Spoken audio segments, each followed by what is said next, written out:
You refuse to renew any, and it's any, so you don't renew some and leave some, any expired corporate or mining licenses for South African owned companies operating within Ghana, specifically including Takwa mines. We have specifically included Takwa mines. Hello friends and welcome. Before we begin, I want us to acknowledge the Ghanaians who recently took to the street, raised placards, signed petitions, and demanded action on MTN and Goldfield. For this conversation, I want us to put emotions, anger, payback aside for a moment. Let's take Goldfield separately, examine the numbers, look at the benefit, look at the cost, and ask a simple question. Which of these agreements is helping Ghana? Which parts are not helping Ghana? And what should be done about them? Because by the end of this conversation, my goal is not to tell you what to think. My goal is to give you enough facts and context to make up your own mind. My name is Mame Soma. Today, I want us to examine a question that has been gaining attention in Ghana. Should companies like Goldfield go? Or is it time for Ghana to take greater control of its own economy? It sounds like a simple question, right? But the moment you begin digging beneath the surface, you discover that it is anything but simple. And we will get into that. When Goldfield mines Ghana's gold, is Ghana benefiting? Let us look at the situation as it exists today. Gold is mined from Ghana soil, sold onto international market, and earns valuable foreign exchange, right? Government receives taxes, royalties, and various fees. Workers are employed. Communities benefit from some social investments.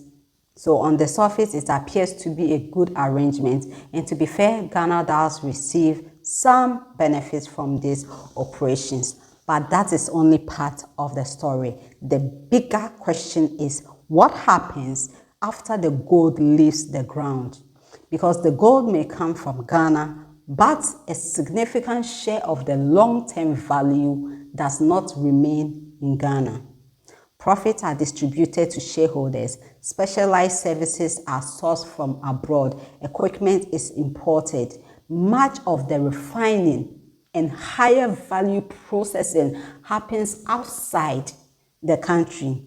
In other words, whilst the resources originate here in Ghana, a substantial portion of the wealth created along the journey accumulates elsewhere.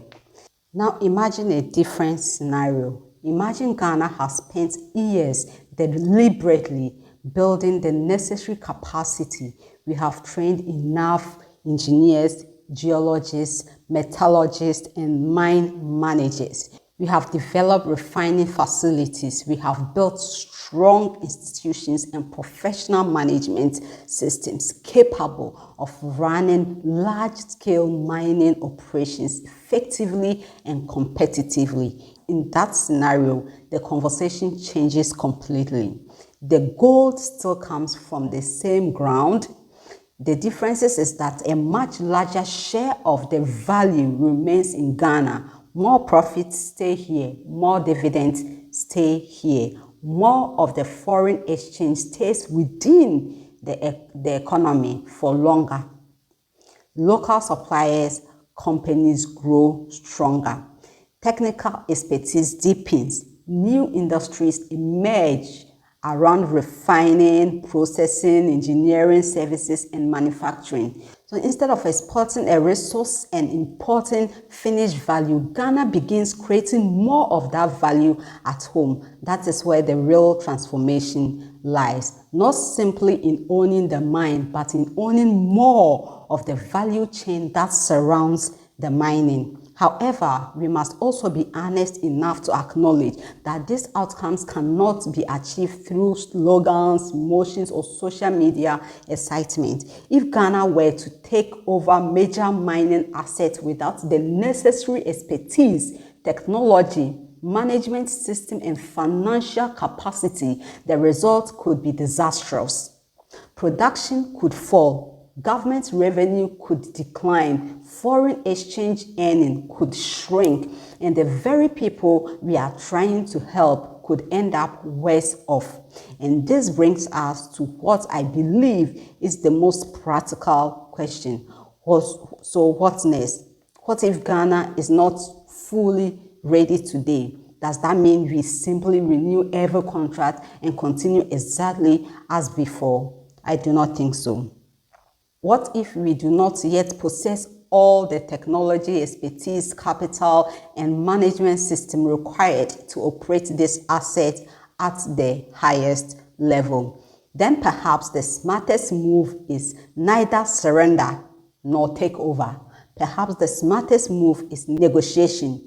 A serious country improves the deal. A serious country uses every contract renewal to move itself one step closer to full capacity. Maybe that means a higher royalties. Maybe that means a larger Ghanaian ownership stake, a mandatory refining inside Ghana, a stronger local content requirement, technology transfer. Maybe that means training Ghanaian engineers, metallurgists, geologists, and mine managers. Maybe that means ensuring more gold passes through institutions like Gold Board, so Ghana captures more of the foreign exchange benefits. Because the goal is not simply to change who signs the documents. The goal is to ensure that every new agreement leaves Ghana stronger than before, more skilled than before, more industrialized than before, more capable than before. And if every contract renewal moves Ghana closer to that destination, then whether ownership changes today or 10 years from now, the country is steadily moving from dependency to capability. That, to me, is the real debate around Goldfield. Not whether the company is South African, not whether people are angry, not whether we want revenge, but whether the current arrangement is helping Ghana move steadily from dependency to capability, from extraction to ownership, and from being a host of wealth to becoming a creator of wealth.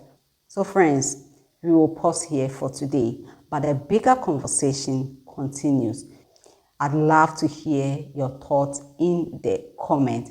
And if you enjoyed this conversation, don't forget to like, subscribe, and turn on notifications so you will know when the next discussion goes live. Until then, stay curious. My name is Mami Soma.